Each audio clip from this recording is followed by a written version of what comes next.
ତ ମାଲିକେ କେମିତି ଅଛନ୍ତି ସମସ୍ତେ? ଆଶା କରୁଛି ସମସ୍ତେ ଭଲରେ ଥିବ। ମୁଁ ବି ବହୁତ ଭଲରେ ଅଛି।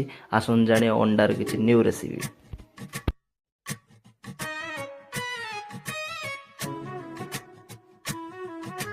ପ୍ରଥମେ ଆମେ ଅଣ୍ଡାକୁ ଭାଙ୍ଗିକି ଆମେ ଗୋଟେ ପାତ୍ରରେ ଆମେ ରଖିବା। ତାପରେ ସେଠାରେ ଚୁନ ଚୁନ କରିକି କଞ୍ଚା ଲଙ୍କାକୁ ଆମେ ସେଠି ଆଡ଼୍ କରିବା। ଲଙ୍କା ନ ପଡ଼ିଲେ ଆମେ ଟିକେ ଟେଷ୍ଟ ଲାଗିବନି। ତାପରେ ହାଲକା ଲୁଣ ଟିକେ ପକାଇବା, ଲଙ୍କା ଗୁଣ୍ଡ ଟିକେ ପକାଇବା, ହଳଦୀ ଗୁଣ୍ଡ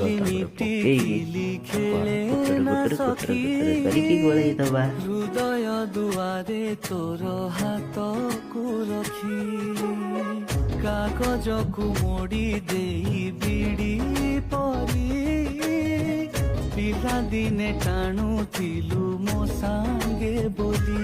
ଗ୍ୟାସ୍ ଲଗେଇକି କଡ଼େଇ ବସେଇକି ତାପରେ ହାଲକା କିଛି ପାଣି ଦେବା, ଯେମିତି ଆମ ପାତ୍ରଟା ବୁଡ଼ିବନି।